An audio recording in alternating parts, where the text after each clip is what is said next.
the last minutes, and the range continues to be green for launch. Now again, as a reminder, if we don't launch today, we have a backup opportunity at 3:51 p.m. Eastern Time tomorrow. First stage LOX load complete. Launch director has just called out that the first stage LOX load is complete. We're now loading just liquid oxygen on the second stage. Approximately half a minute, LOX loading should complete on stage 2.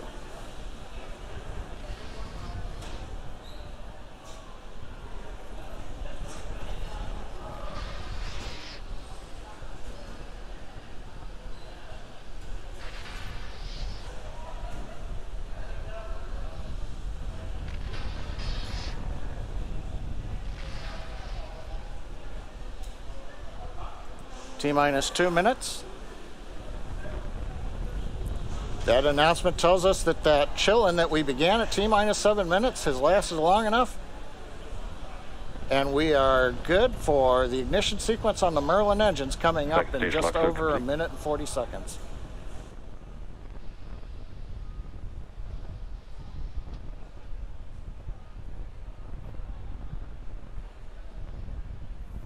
Now coming up in the background, you can see some white plumes coming off of the strongback. Gas close up and started. There's a nice view. We have completed loading the second stage. We're now draining the liquid oxygen out of the plumbing that goes up that structure alongside the rocket.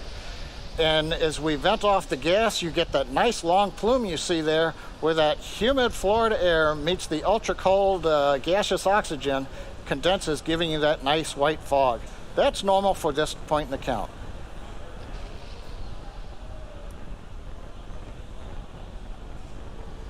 Falcon's in startup. AFTS configured for flight. Launch director is announced. We're inside of a minute. We are in startup on the flight computers. We are also beginning to pressurize stage 1 and stage 2 for launch. Mission director is go for launch. We've heard the final call-outs. Mission director, launch director are go for launch. So at T-minus 30 seconds coming up, all systems are go for launch of Falcon 9 with GPS-3 space vehicle number 3.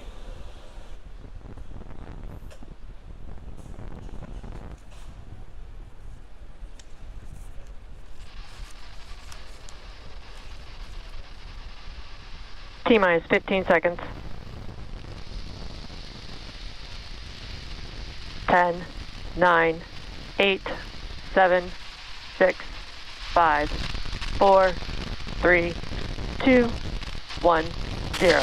Ignition. Liftoff. Go Falcon, go GPS.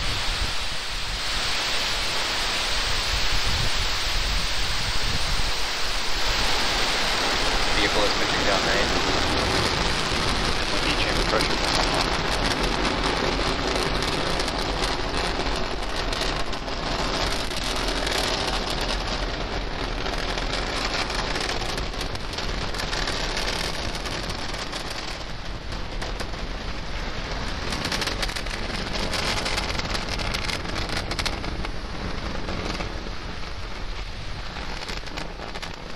T plus 40 seconds, we've heard callouts.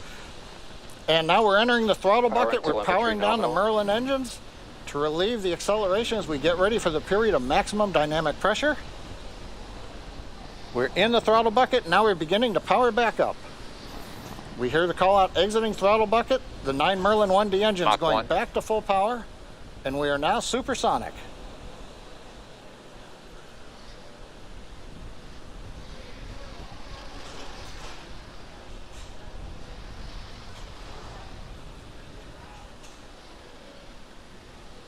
Max Q. Guidance engineer calls out max Q, the period of maximum dynamic pressure, or Q, on the vehicle. From this point forward, although we go faster and faster, the thinner atmosphere will put less loads on the airframe of the rocket. Coming up next is chill-in of the upper stage engine. We've got a good trajectory. And back engine chill started. We've begun the chill-in of the upper stage engine. Power on the Merlin 1D engines looks good. Avionics reports everything is nominal.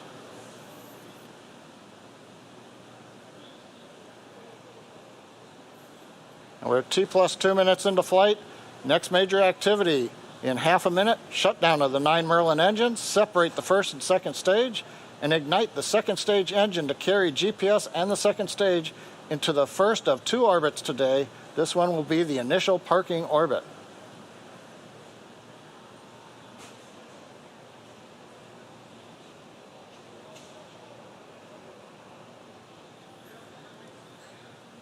Falcon 9 preparing for MECO.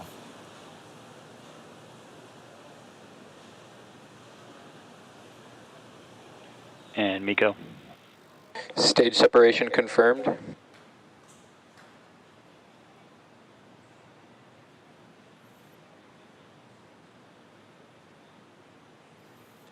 And we've confirmed ignition of the second stage engine after a good stage 1, stage 2 SEP. You could see briefly the Falcon 9 first stage in the background. Both vehicles are following nominal trajectories. Call out that both vehicles are following the planned trajectory. First stage continuing to coast to apogee, where it'll then slowly turn around and descend back to the drone ship for landing in the Atlantic Ocean. The second stage engine beginning the long burn to get it into the parking orbit. Acquisition of signal, Maryland. Coming up, fairing deploy. Waiting to see the camera switch forward. Fairing separation confirmed. And we've got fairing separation.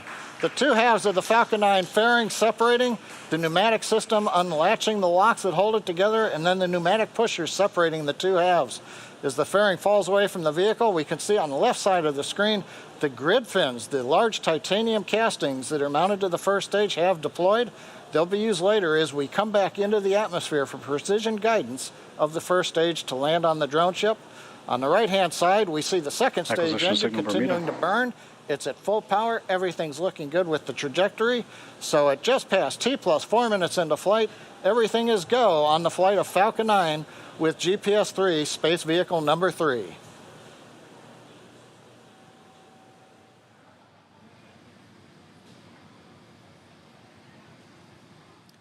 T plus 4 minutes and 25 seconds into flight. We're currently in the first of 2 planned Merlin vacuum engine burns.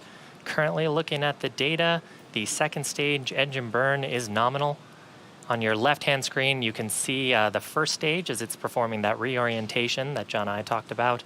The grid fins are deployed, and you're seeing some thruster plumes there from the attitude control system that are getting it ready so that the 9 Merlin 1D engines are pointed towards the atmosphere as it re-enters into Earth's atmosphere. Beautiful views of the planet beneath both the first stage and the second stage. Second stage is continuing into its burn. We're expecting this burn Both to vehicles last continue to about follow nominal trajectories. 5 minutes and 15 seconds. And entry burn will actually begin on the first stage in just about a minute from now. During the entry burn, we'll ignite 3 of the Merlin 1D engines on the first stage. That'll give us a chance to slow down the stage as it ends up re-entering the Earth's atmosphere and reduce the aerodynamic loads as it starts to bite into the thicker parts of the air around our planet. You can see the Merlin vacuum engine on your right-hand screen, the nozzle extension there growing red hot. That's expected. We're really, we have such a long nozzle extension on there to try to get the most performance out of the pressure coming out of the thrust chamber on the second stage engine. So coming up here in about 15 seconds is entry burn. Watch for that on your left-hand screen. That'll ignite 3 of the Merlin 1D engines while second stage continues to burn towards that elliptical orbit with the GPS vehicle on board. Stage 1 FTS is saved.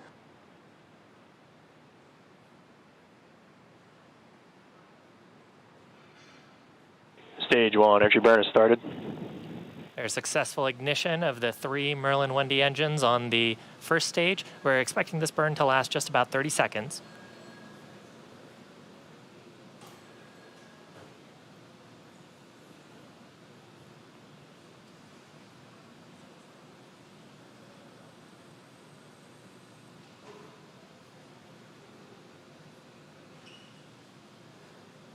Stage 1, entry burn, shut down.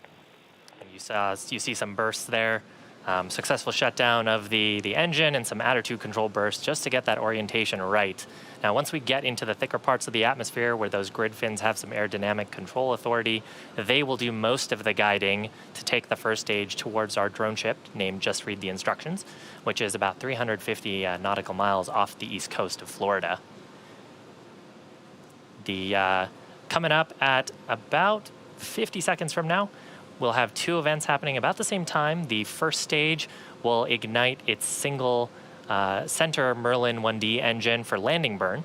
About the same time, the second stage will perform secondary engine Stage cutoff. 2 has entered terminal guidance. Or SECO number 1. And while those two things occur about 25 seconds later, the first stage will hopefully touch down on our drone ship in between there deploying its landing legs. So watch for that on your left-hand screen. Stage 2 FTS is saved.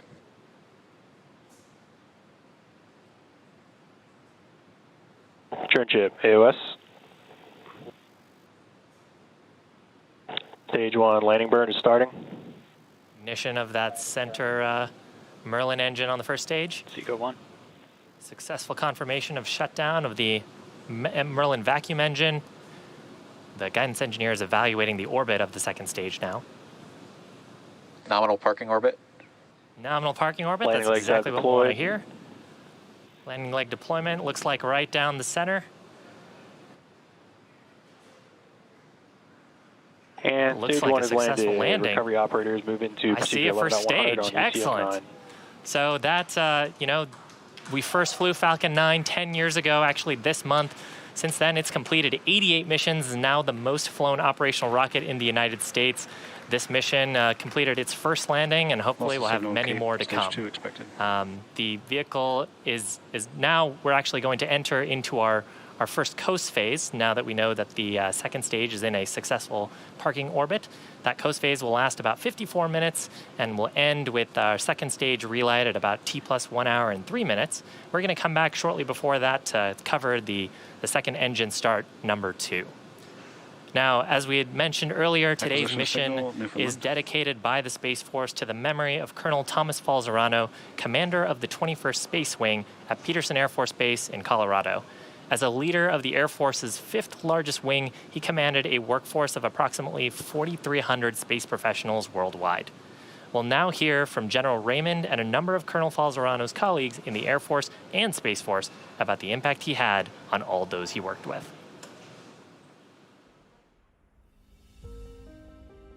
I can think of no better way to honor Colonel Tom Falzerano and his family than with today's launch of our 3rd GPS-3 satellite from Cape Canaveral.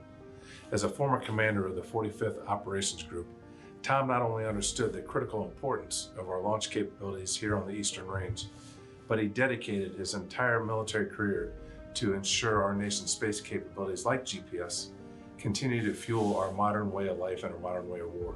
Tom was an incredible officer, leader, father, and friend who made a difference. He was in his prime as he led the 21st Space Wing at Peterson Air Force Base at such a critical point in our nation's history. Before that, he served as my senior executive officer, who worked tirelessly behind the scenes and put in long hours as we established the United States Space Command, our nation's 11th Combatant Command, and the United States Space Force, our newest branch of the armed services. Also signal Maryland's expected. Tom made a difference in the lives of his teammates and those he led. He will always be remembered for caring for his people while taking care of the mission. Tom had that unique gift of connecting with everyone he came in contact with. He always had a smile and a word of encouragement, no matter how demanding the situation was. Tom made a difference in the lives of his family. No one loved family more than he did. And in fact, Tom made us all feel like we were part of his family. As we watch today's Falcon 9 soar high into space, let Tom's legacy be a reminder for all of us to make a difference every single day, and how our greatest legacy is found in the relationships and the investments we make in the people around us. My sincere thanks to SpaceX, the 45th Space Wing, and the entire launch team for honoring Tom's legacy. Nobody knew how much the United States and our international allies rely on space capabilities every minute of every day more than Colonel Tom Falzerano. Tom took his mission responsibilities very seriously, but he was passionate about developing and taking care of the people under his command. Although we lost him well before his time, his outstanding legacy will live on through the air and space professionals he led and mentored during his 26-year career. For Tom's family, and in honor of his memory, on behalf of the 6,000 professionals of the Space and Missile Systems Center, we will continue to protect and defend the global commons of space and continue to mentor our people, which he so clearly cherished. Today's launch is dedicated to a warrior, a husband, a father, a friend, an American hero, and a man whose example and leadership will continue to influence our Air and Space Force well into the future. We're dedicating today's launch to Colonel Thomas Falzarano, who was the commander of the U.S. Space Force's 21st Space Wing when he tragically passed away a few weeks ago. In a way, dedicating this GPS-3 launch to Tom is wholly appropriate, as this next-generation satellite provides navigational guidance to the nation and the world. So did Tom provide lasting guidance and inspiration to all those he led and served with. It has been our great privilege to have known and served with Tom Falzarano, and we are proud to dedicate this launch to him. Colonel Falzarano was a strong, steady leader who was an instant friend to everyone he met. He built lasting connections everywhere he went, and he cared intensely about everyone. Here at the 21st Space Wing, we miss him every day, but we'll honor him and continue our mission. Strength and preparedness always. Colonel Falzarano led us by example to give of ourselves completely and compassionately. He taught us what it is to be built to last, to ensure what we build today will outlive us and last for those who come after us. As we reach again to the stars, let us strive even higher to be built to last. It's only fitting this launch today be dedicated to Colonel Tom Falzarano, a great American hero. On behalf of the 50th Space Wing and the men and women of Schriever Air Force Base, thank you for your service, thank you for your sacrifice, and most importantly, thank you for your partnership over the course of the last year. Colonel Falzarano, teammate, leader, wingman, guide. Much like the GPS, you get people to where they ought to be. Proud to have served with you. Colonel Tom Falzarano was a true friend of the 30th Space Wing and a personal friend of mine. I've known Tom for over 20 years when he and I were captains together at the 564th Missile Squadron in Great Falls, Montana. Tom is the kind of person who would do whatever he could to help another airman. He looked out for the folks that he led, and he looked out for his peers. And it was my privilege for the time that we were serving as wing commanders together to serve next to him. Chief? Sir, I had the pleasure of working with Colonel Falzarano as a teammate in Air Force Space Command headquarters. Consummate professional, consummate leader. You're missed, sir. We're gonna miss you, Tom.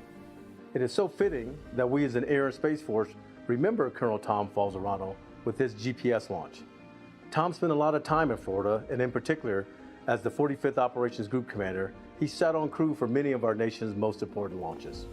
Tom was truly a people person who loved his airmen and enjoyed hearing their stories. He was caring and kind to everyone he met and always found time to brag about his family. To Stacy and the children, it is our honor to represent the 14,000 men and women of Team Buckley and honor Tom for his leadership and service to this nation. For many of us who personally knew him, we'll light a cigar in his honor after a successful launch. Here's a toast.